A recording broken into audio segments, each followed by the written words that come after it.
दोस्तों paper leak का तो पता नहीं, लेकिन तुम्हारा क्लास 11th मैथ्स का फाइनल पेपर ना ऐसा ही दिखेगा। इस चीज की मैं तुमको श्योरिटी दे रहा हूं बेटा, यही लेवल रहेगा, ऐसे ही सवाल पूछे जाएंगे तुम लोगों से। 38 सवाल मैं तुम लोगों के लिए लेकर आया हूं बेटा, लेकिन ध्यान रखना मैं उन टीचर्स में से नहीं हूं बेटा जो सारी की सारी चीजें तुमको ऐसे चम्मच से खिला दे।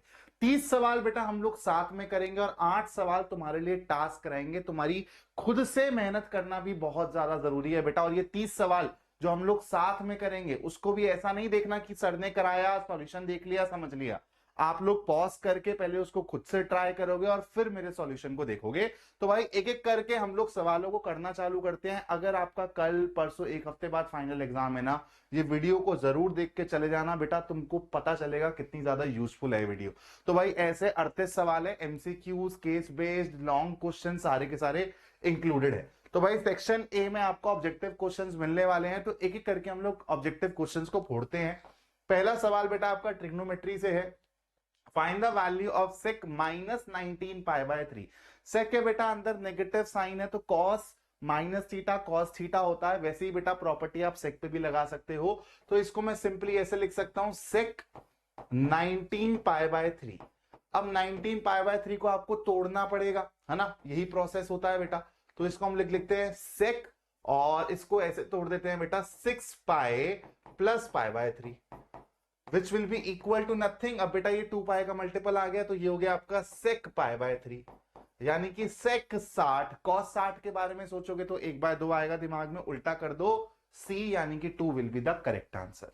सेकंड क्वेश्चन की तरफ चलते हैं बेटा, बहुत इंपॉर्टेंट क्वेश्चन है, आप लोगों का पूछा जा सकता है सेम टू सेम सवाल एग्जाम में।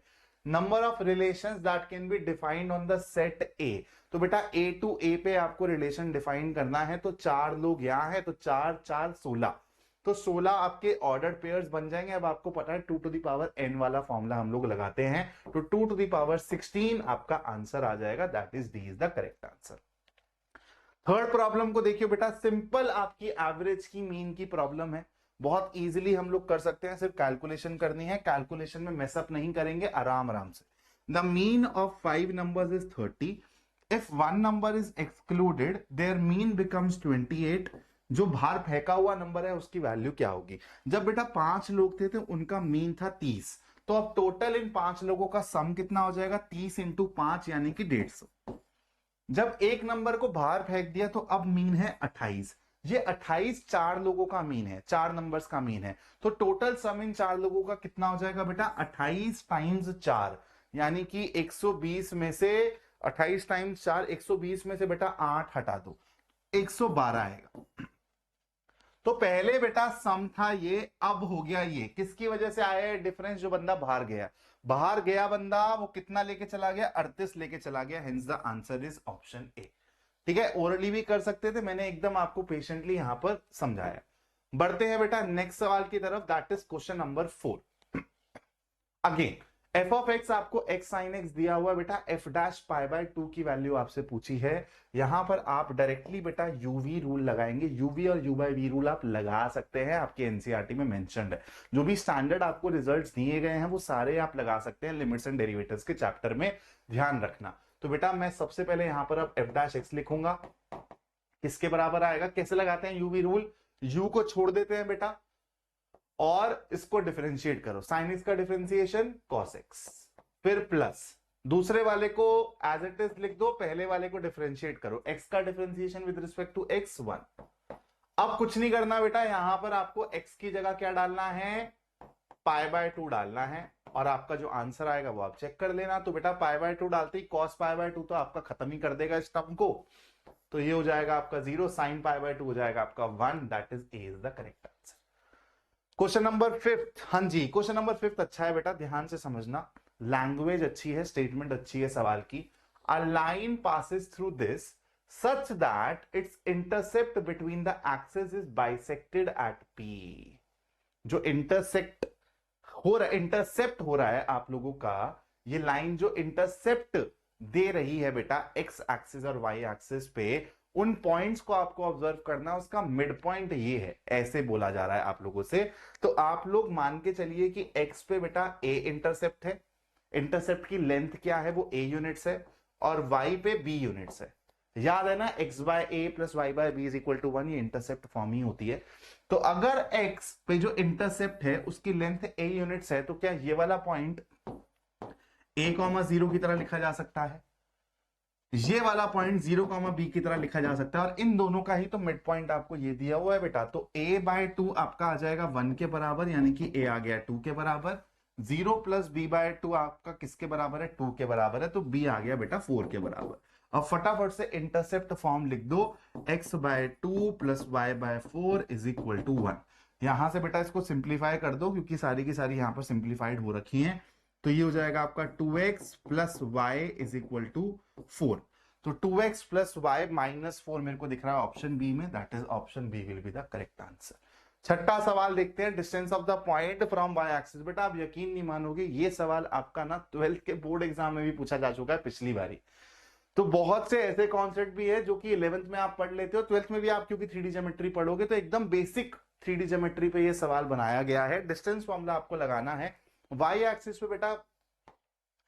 जब आप इसका वाई एक्सिस पे आप देखोगे बेटा कि ये पॉइंट वहां जाके कैसा दिखेगा, इस पॉइंट को अगर आप वाई एक्सिस पे ले जाके ऐसे चिपका दोगे, तो ऑब्वियसली बात है वाई एक्सिस पे आपका एक्स और जेड 0 हो जाएगा। तो पॉइंट कैसा दिखेगा, 0 बीटा 0 टाइप का। बस अब इन दोनों को यूज करके डिस्टेंस फॉर्मूला लगा दो, तो बेटा आपको मिल जाएगा alpha square plus gamma square का under root, which is in option A.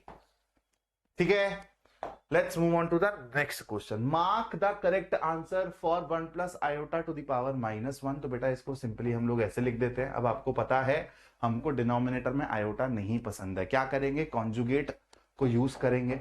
1 minus iota 1 minus iota, ऊपर आएगा बेटा 1 माइनस आयोटा, और नीचे a square plus b square, यानी कि यहां पर आ जाएगा 2। तो 1 by 2 minus 1 by 2 iota, which is in option C. Question number 8, 20cr plus 1 is equal to 20cr minus 1। तो r की वैल्यू किसके बराबर होगी, तो आपको पता है NCA NCB कब बराबर होता है, either a is equal to b और a plus b is equal to n। तो बेटा यही चीज यहां पर करोगे, r plus 1 plus r minus 1, यानी कि 2r should be equal to n, यानी कि 20। तो r की वैल्यू आपकी यहां से क्या आ जाएगी बच्चा, 10 के बराबर, b is the correct answer. ऐसे ही सवाल आएंगे एग्जाम में, आसान आसान से सवाल। y is equal to this, तो आपको बेटा dy बाय dx बताना है। अब देखो u बाय v वाला फॉर्मेट है, तो सबसे पहले इसको सिंप्लीफाई कर लो बेटा अपने y को। तो ये ऐसा कुछ दिखेगा, x square plus 1 upon x square minus 1। क्यों, क्योंकि ये एक्स स्क्वायर कट जाएंगे। ठीक है, चलो अब यहां पर बेटा u बाय v लगाते हैं हम लोग। तो इसको ऊपर ले जाते हैं, पहले u बाई वी कैसे लगाते हैं, u को यहां पे साइड में रखो, v को करो डिफरेंशिएट, एक्स स्क्वायर प्लस 1 का डिफरेंशिएशन करोगे क्या मिलेगा, 2x। फिर माइनस साइन डालोगे, ऊपर वाला जो इंसान है इसको रख दोगे अब, और नीचे वाले को डिफरेंशिएट करोगे, क्या आएगा 2x। और फिर डिनोमिनेटर में क्या आता है बेटा, इसका स्क्वायर, एक्स स्क्वायर माइनस 1 का स्क्वायर। अब आप लोग यहां पे बेटा न्यूमरेटर को जब सिंप्लीफाई करोगे ना, तो आपको -4x मिल जाएगा। आप लोग करके एक बार देख सकते हो, -4x upon x square minus 1 का होल स्क्वायर आंसर आएगा, विच इज इन ऑप्शन सी। ठीक है भाई, बढ़ते हैं नेक्स्ट सवाल की तरफ। विच इज स्मॉलर, इससे ज्यादा आसान सवाल हो सकता है, साइन 64 कॉस 64, एक 10th क्लास का बच्चा भी बता सकता है अगर मैं उससे वाला सवाल करूंगा। तो भाई आपको पता है 45 डिग्री से लेकर 90 डिग्री तक कौन डोमिनेट करता है, साइन या फिर कॉस। तो आप लोग बोलेंगे सर साइन डोमिनेट करता है, तो आंसर क्या हो जाएगा इसका, ऑप्शन ए। 11th क्वेश्चन देखिए, let f1 be the set of parallelograms, f2 be the set of rectangles, f3 be the set of rhombuses, f4 be the set of squares, and f5 be the set of trapeziums in any plane, f1 may be equal to। ठीक है, तो बेटा देखो parallelograms का set है ये, तो आपको पता होना चाहिए, चाहे वो रेक्टेंगल हो, चाहे रोम्बसेस हो, चाहे स्क्वायर्स हो, ये आपके पैरेललोग्राम्स ही हैं। ट्रापीजियम अलग होता है पैरेललोग्राम से, तो ट्रापीजियम नहीं इंक्लूड होगा। तो f2 f3 f4 और ये आपका एंड f5 को नहीं लोगे, देन f1 में बी इक्वल टू, यहां पे देखो एक बारी, f1 f2 f3 f4 का यूनियन लोगे तो आप सारे के सारे यहां पर जो भी देख पा रहे हो वो पैरेललोग्राम के सेट के अंदर ही तो आएंगे, hence the answer is option D.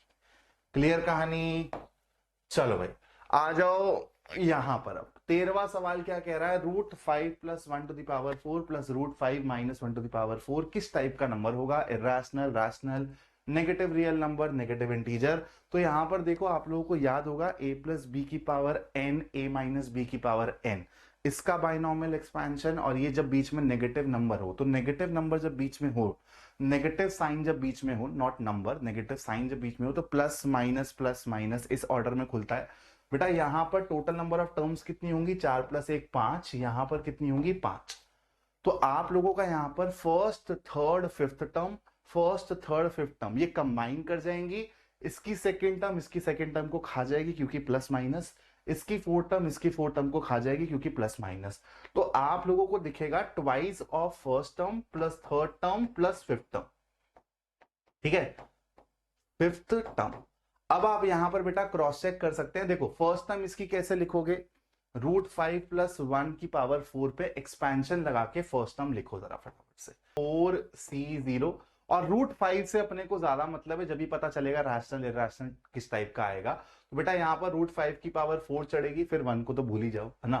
फिर प्लस यहां पर हो जाएगा आपके पास 4c2 √5 की पावर 2 प्लस 4c4 √5 की पावर 0। तो देखो हर जगह जो √5 है बेटा उसकी पावर ऐसी है कि रूट खत्म हो जाएगा। तो यहां से आपको एक इरैशनल नंबर नहीं मिलेगा बेटा, एक प्यारा सा आपको रैशनल नंबर मिलेगा। नेगेटिव रियल नंबर नहीं, नेगेटिव इंटीजर नहीं, एक प्यारा सा आपको रैशनल नंबर यहां पर मिल जाएगा। Hence C is the appropriate answer. अगले सवाल की तरफ बढ़ते हैं। द सॉल्यूशन सेट बेटा बहुत आसान सवाल है यार। 6x > 6, x > 1, और यहां पर ए ऑप्शन मत चूज कर लेना बेटा, B option will be the correct answer. Value of sin 78, ये एक अच्छा सवाल है बेटा, इसको आराम से समझेंगे क्योंकि ऐसे ट्रिकी सवाल आए तो बेटा आप लोगों ने नहीं फंसना है। आप लोगों को पता होना चाहिए कॉम्बिनेशन वाले सवाल है। यहां पर sin 60 अच्छा है, इसको मैं नहीं छेड़ूंगा। 78 और 42 को अगर मैं ऐड करता हूं तो 120/2 60 बनता है, कुछ अच्छा दिख रहा है। तो चलो एक काम करते हैं, इन दोनों को कंबाइन करते हैं sin c minus sin d का फॉर्मूला लगा के। sin c minus sin d का फॉर्मूला अगर मैं लगाऊं तो मेरे को क्या मिलेगा, 2 cos c + d/2 यानी कि 60 sin c माइनस d/2। तो ये हो गया बेटा 78 माइनस 42, ये हो गया 36, 36/2 18, ठीक है। cos 60 आपका 1/2 के बराबर होता है तो ये 1 हो जाएगा। तो ये आएगा बेटा आपका sin 18 minus sin 66 plus sin 60। अब आप क्या कोशिश करोगे बेटा, इन दोनों को कंबाइन करने की कोशिश करोगे, लेकिन ये दोनों की कॉम्बिनेशन से ना आपको कुछ अच्छी चीज मिलेगी नहीं। तो यहां पर जो आपको अच्छे अच्छे ऑप्शंस दे रखे हैं ना, 1/2 -1 -1/2, ऐसा आंसर नहीं आएगा बेटा, थोड़ा भद्दा सा आंसर आएगा। इसलिए इन तीनों में से कुछ भी सही नहीं है, नन ऑफ दीज इसका करेक्ट आंसर है। तो यहां पर थोड़ा सा आपको स्मार्टली चलना है। आपने कोई गलती यहां पर करी नहीं है, फिर भी आपको लगेगा कि यार आंसर ना सिंप्लीफाइड आना चाहिए, अच्छा आंसर आना चाहिए। तो जरूरी नहीं है बेटा ऐसे सवाल में वो तुमको फंसा सकता है। अगले सवाल की तरफ चलते हैं। देखो ये भी अगेन सिंप्लीफिकेशन का सवाल है। ट्रिग्नोमेट्री के सिंप्लीफिकेशन वाले सवाल थोड़े से पेशेंस से करना। 2 sin 2x, अब बेटा 2 cos² x - 1 देखते ही तुमको पता चलेगा कि सर ये cos 2x के बराबर होता है। 1 + cos 2 थीटा वाला फॉर्मूला याद है ना, तो ये हो जाएगा तुम्हारा cos 2x के बराबर। नीचे आएंगे, अब देखो बेटा cos x minus sin x है, और फिर यहां पर माइनस cos 3x है प्लस sin 3x है। तो एक काम करते हैं हम लोग यहां पर अपनी CND वाली फॉर्मुलेस को लगाते हैं। तो बेटा cos x minus cos 3x बताओ पहले क्या होगा। तो cos c minus cos d करोगे तो -2 sin, ठीक है, -2 sin, दोनों को ऐड करो और 2 से डिवाइड करो तो 4/2 2x, और फिर sin x - 3x यानी कि -2x/2 यानी कि -x। अब sin of -x minus sin x हो जाता है तो ये प्लस हो जाएगा। यहां पर मैं sin x लिख देता हूं, थोड़ा सा मैंने यहां पे टाइम बचाया, आप समझ गए होंगे। फिर आएगा बेटा, अब हम लोग इन दोनों को कंबाइन करेंगे। चलो sin c minus sin d लगाओ। यहां पर sin c minus sin d लगाओगे तो अगेन पिछले वाले क्वेश्चन में भी लगाया था तुमने, 2 cos c + d/2 यानी कि 2x, और फिर sin 2x/2 यानी कि x। sin x 2 ले लो कॉमन बेटा।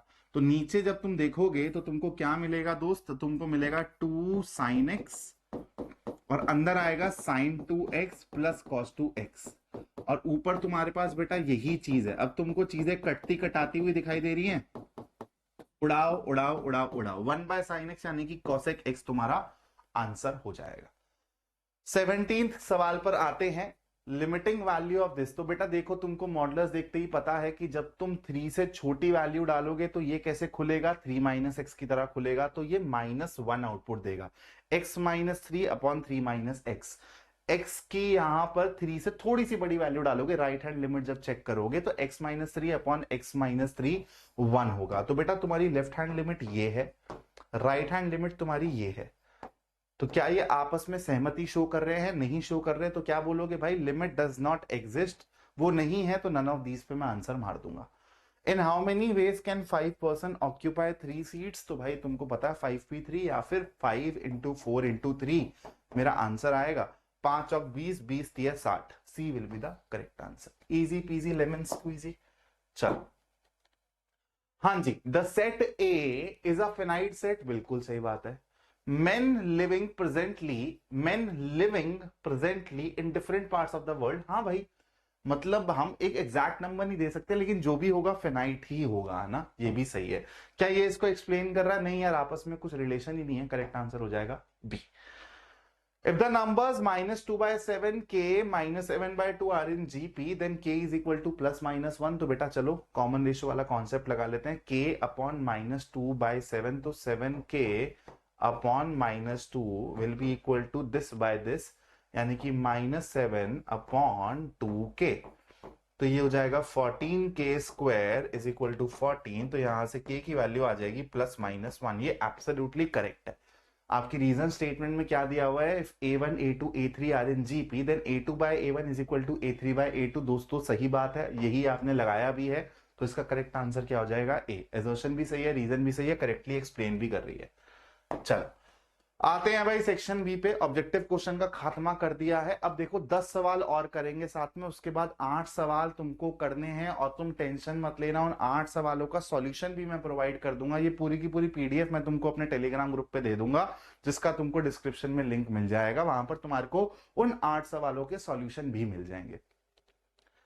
Late r is equal to this is a prime number less than 10। R को रोस्टर फॉर्म में लिखो, डोमेन लिखो, रेंज लिखो। तो और वाला सवाल बेटा तुम लोग कर लेना, मैं ऊपर वाला सवाल करवाता हूं तुमको। तो प्राइम नंबर लेस देन 10 से की बात करें तो 2 से 4 बात करेंगे, 2 4, ठीक है। तो पहले का मैं लिख रहा हूं, रोस्टर फॉर्म यही होती है बेटा आपकी, 2 4, फिर आएगा आपका 3 9, फिर आएगा आपका 5 25, फिर आएगा आपका 7 49। इसके अलावा कोई रह गया क्या, नहीं।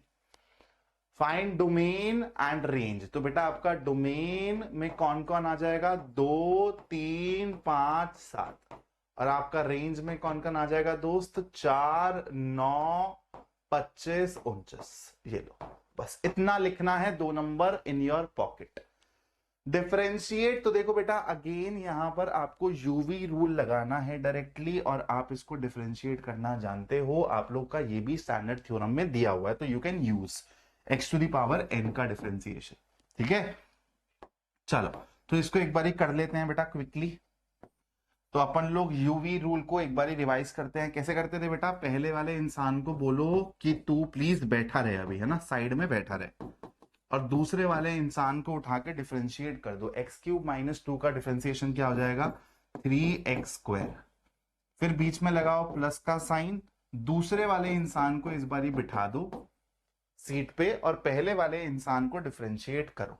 तो पहले वाले इंसान को जब तुम डिफरेंशिएट करोगे तो तुमको 2x - 4 मिलेगा, बस। अब बेटा यहां पर चीजों को मत छोड़ना प्लीज, इसको प्रॉपरली सिंप्लीफाई करो और फिर तुम लोग अपना आंसर लिख कर आओ। Clear, let's move on to the question number 23। ओहो, बहुत इंपॉर्टेंट सवाल है बेटा। If 5/14 is a probability of occurrence of an event, find the odds in favour of its occurrence, odds against. तो बेटा तुमको पता है ए अगर फेवरेबल है और मान लो टोटल a+b है, तो ये हो गई तुम्हारी प्रोबेबिलिटी जो कि तुमको दी हुई है। तो बेटा यहां से तुमको a दिख रहा है 5 के बराबर, b दिख रहा है तुमको 9 के बराबर, तो odds in favour of its occurrence क्या हो जाएगा, a/b, तुम्हारा जो फेवरेबल है और फिर जो तुम्हारे नॉन फेवरेबल है। तो ये हो जाएगा तुम्हारा 5/9। ऑड्स अगेंस्ट क्या हो जाएगा बेटा, इसी का ही रेसिप्रोकल हो जाता है। ये सब चीजें तुमने पढ़ रखी होंगी, अगर नहीं पढ़ा है तो मैं प्रोबेबिलिटी का सोच रहा हूँ कि 40-45 मिनट का रिवीजन लेक्चर तुम्हारे लिए ले आऊं। तुम लोग एक बारी प्लीज कमेंट में ये भी बताना कि तुम्हारा फाइनल एग्जाम अब कब है ना। अगर तुम्हारे फाइनल एग्जाम में अभी भी टाइम है बेटा, तो मैं स्ट्रेट लाइंस का, प्रोबेबिलिटी का, सीक्वेंस एंड सीरीज का, इसका मैं तुम्हारे लिए quick revision conceptual plus important questions का लेक्चर डाल दूंगा, जैसे मैंने conic sections, limits and derivatives का डाला था। इसका आंसर क्या हो जाएगा बेटा, 9/5।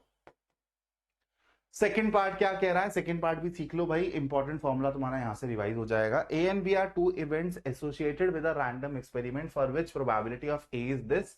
Probability of A or B is nothing but probability of A union B. Probability of A and B दिया हुआ है, आपको प्रोबेबिलिटी ऑफ बी बताना है दोस्त। तो probability of A union B किसके बराबर होता है, probability of A plus probability of B plus minus probability of A intersection B। Values दी हुई है बेटा, वैल्यूज को पुट करो और प्रोबेबिलिटी ऑफ बी निकालो। एक सेकंड बेटा, बस मैं ना चार्जिंग पे लगा लू इसको, लैपटॉप, बस अब बैटरी डाउन नहीं होगी। चलो आ जाओ। 24 सवाल क्या कह रहा है, is B a singleton set. तो बेटा x square plus 2x plus 1, this is nothing but x plus 1 का whole square is equal to 0। तो यहां से बेटा तुमको x की वैल्यू -1 मिल रही है दोस्त। आपको क्या चाहिए, x चाहिए सेट ऑफ नेचुरल नंबर्स के अंदर। क्या -1 एक नेचुरल नंबर है, नहीं। तो बेटा यहां से ये जो सेट है b, ये सिंगलटन सेट है या फिर नल सेट है, ये एक नल सेट है, ठीक है। Find a point on the y axis which is equidistant. अब देखो भाई 10th लेवल का सवाल है, लेकिन पूछा जा सकता है क्योंकि भाई बेसिक है तुम्हारी कोऑर्डिनेट ज्योमेट्री का डिस्टेंस फॉर्मूला, चाहे वो 3D ज्योमेट्री हो चाहे वो 2D ज्योमेट्री हो। तो तुमको करने का कुछ नहीं है, point on the y axis है, यानी कि तुम इसको कुछ 0, y टाइप का ले लोगे और तुम लोग डिस्टेंस फॉर्मूला लगाओगे, यहां से लेके यहां तक का, यहां से लेके यहां तक का, और इक्वेट करके y की वैल्यू निकालोगे। एकदम बेसिक सवाल है, इसमें मेरे को नहीं लगता कि हमको डीप जाने की जरूरत है। सेक्शन सी पर आते हैं बेटा।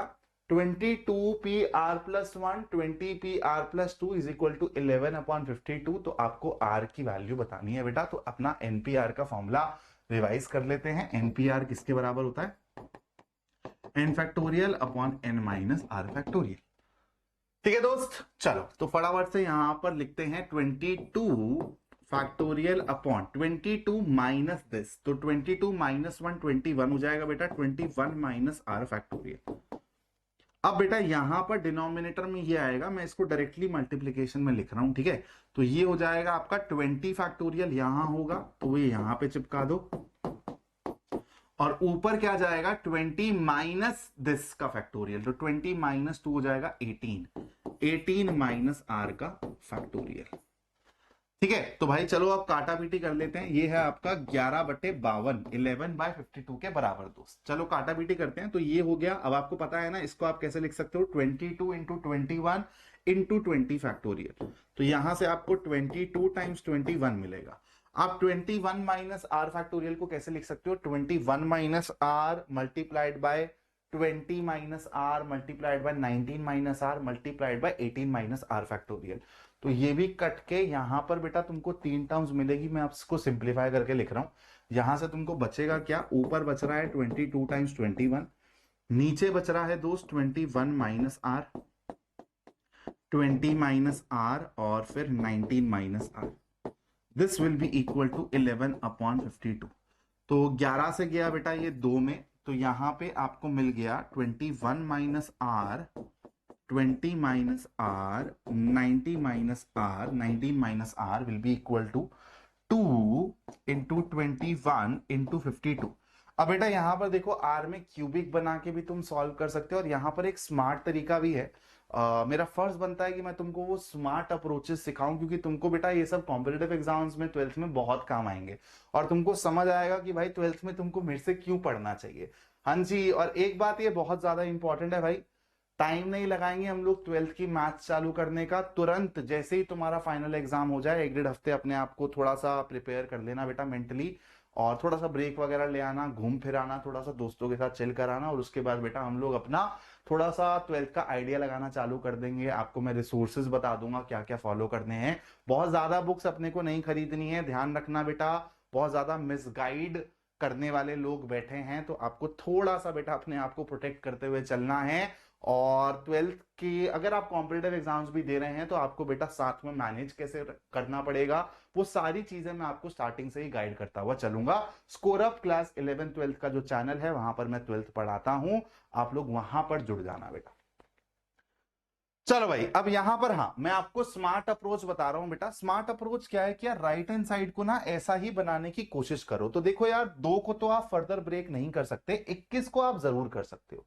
21 को आप 7x3 टाइप का लिख सकते हो, ठीक है। तो मैं राइट हैंड साइड की बात कर रहा हूं बस अब, ठीक है। 2x7x3।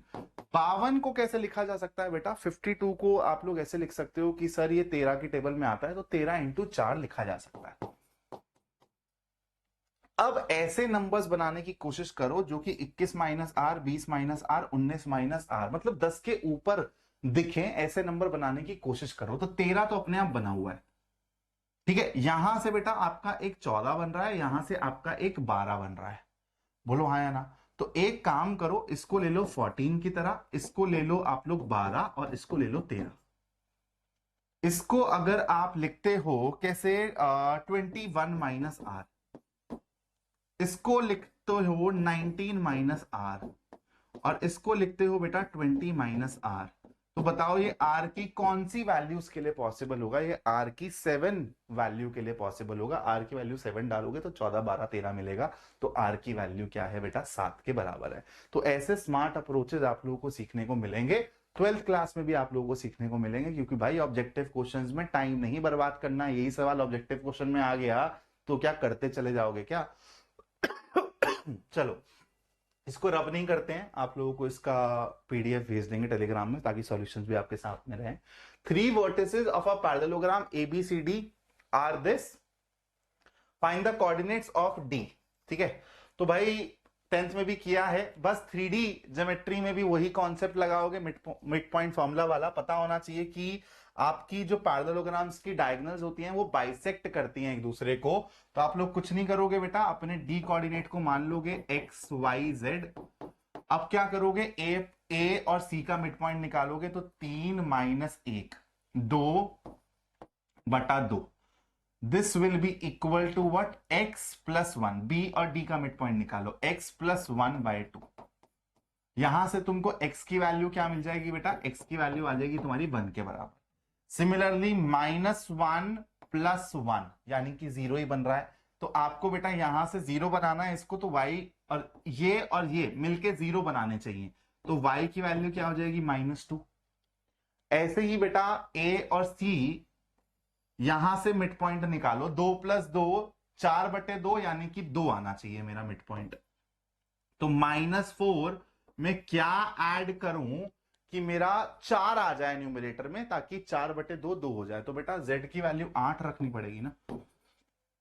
मैंने इसको ओरली कर दिया, अब इसको प्रॉपरली बेटा प्रेजेंट करके करेंगे, 3 नंबर का सवाल है। हाँ जी, using binomial theorem expand this, कर लोगे, इजीली कर लोगे। मैं और वाला सवाल करा रहा हूं क्योंकि और वाला सवाल अच्छा है, ऐसे सवाल आते हैं आपकी एनसीईआरटी में भी है। Show that this where n belongs to n is divisible by 225। तो देखो बेटा क्या करेंगे, सबसे पहले इसका हम लोग हुलिया चेंज करेंगे। तो 2 to the power 4 times n + 1, तो 2 to the power 4 इज 16। तो हम लोग पहली टर्म को ऐसे लिख सकते हैं, 16 to the power n + 1 -15n -16, ठीक है दोस्त।